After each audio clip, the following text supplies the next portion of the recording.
Occultism is not magic, though magic is one of its tools. Occultism is not the acquirement of powers, whether psychic or intellectual, though both are its servants.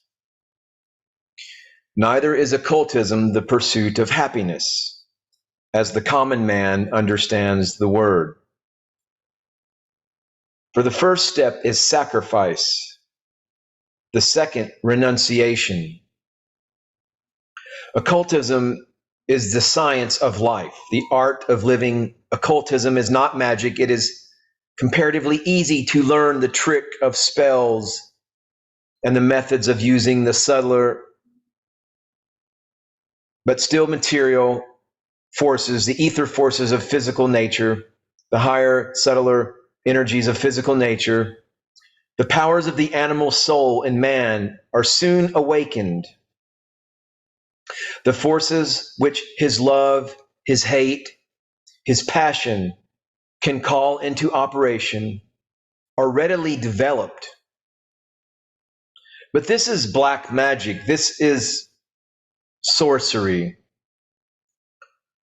For it is the motive and the motive alone which makes any exercise of power become black, malignant, or white, beneficent magic. It is impossible to employ spiritual forces if there is the slightest tinge of selfishness remaining in the operator. For unless the intention is entirely unalloyed, untainted, the spiritual will transform itself into the psychic, act on the astral plane, and dire results may be produced by it. The powers and forces of animal nature can equally be used by the selfish and revengeful, as by the unselfish and the all-forgiving. The powers and forces of spirit lend themselves only to the perfectly pure in heart, and this is divine magic, theurgy. Namaste, namaskaram. The first order is to put the mind in its proper place, along with the reasoning faculty of the mind in subjugation to the ultimate and sublime gnosis of intuition, of that still small voice within you. The same still small voice that the great source, the great Lord of all creation, spoke to the prophet Elijah with, your intuition. But no matter how grand may be the effort of the intellect, the mind, to transcend itself, the finite must ever fail to comprehend the infinite. How much less then can words define that which even the whole phenomenal universe fails to express?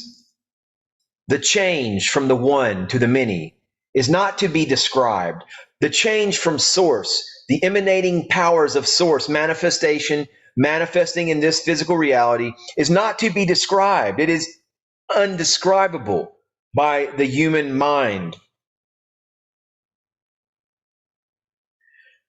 It is undescribable how the source of all creation, the all deity, becomes the primal trinity, is the eternal problem set for man's solution.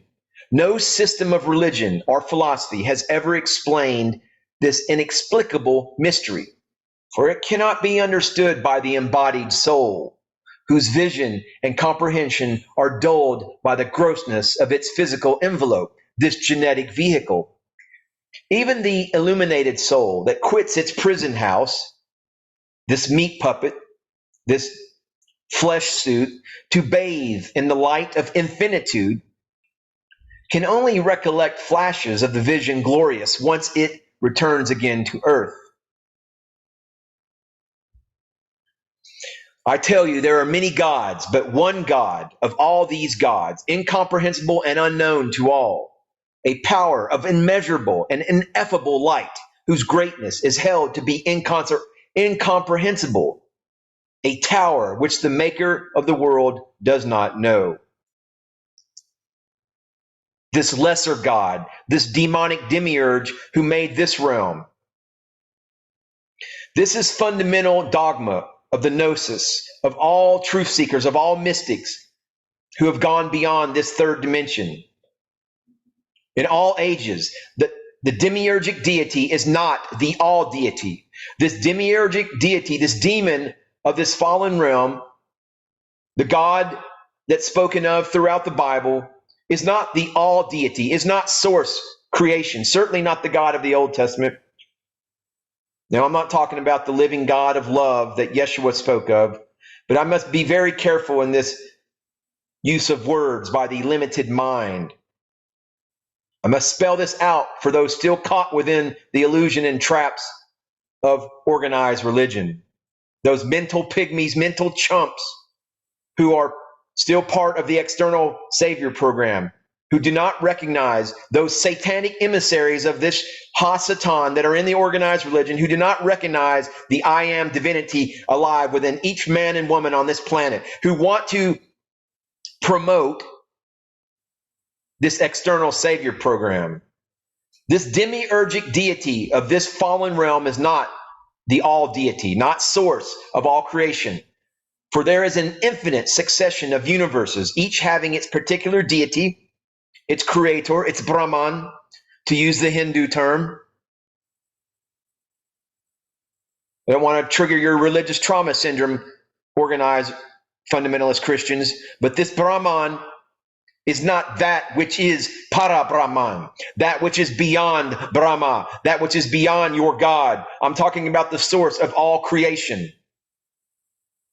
Please hit the subscribe button and leave this video a thumbs up, as it indicates to the algorithm that we are going beyond. We are looking for the source of all creation. That whence all this great creation, this marvelous creation of the omniverse came. White magic, black magic are often seen as universal forces. All is from the mind of God. All exists within the mind of the Atman. White magic, black magic are often seen as universal forces, but they are not universally accepted as real phenomenon by the scientific community, by the 5 sense chumps of Newtonian physics, who do not know the power of their own mind. If they do know the power of their consciousness, they're trying to hide it from the people at the base of the pyramid. In many belief systems, the practice of magic and spells is not limited to witches, sorcerers, whatever you want to call someone who believes in themselves, a self-empowered, self-sovereign, I am aware individual. Well, these are all disparaging terms by organized religion, trying to keep you from your true power. Different cultures and traditions have their own beliefs about who can practice magic and how it should be done. Some believe that everyone has the potential to access these forces, while others believe that it requires special knowledge or abilities. It's important to approach these topics with respect for diverse beliefs and cultural practices. The concept of magic is a complex and varied one with different beliefs and practices depending on cultural and religious traditions. However, it is generally understood that magic involves the manipulation of energy or spiritual forces to achieve desired outcomes. In some belief systems, there may be a distinction between white magic and black magic, with the former being associated with positive intentions and the latter with negative intentions. However, it's important to note that these distinctions are not universally agreed upon, and what one person considers white magic may be considered black magic by another. Yes, this is another false dichotomy, false belief of dualism.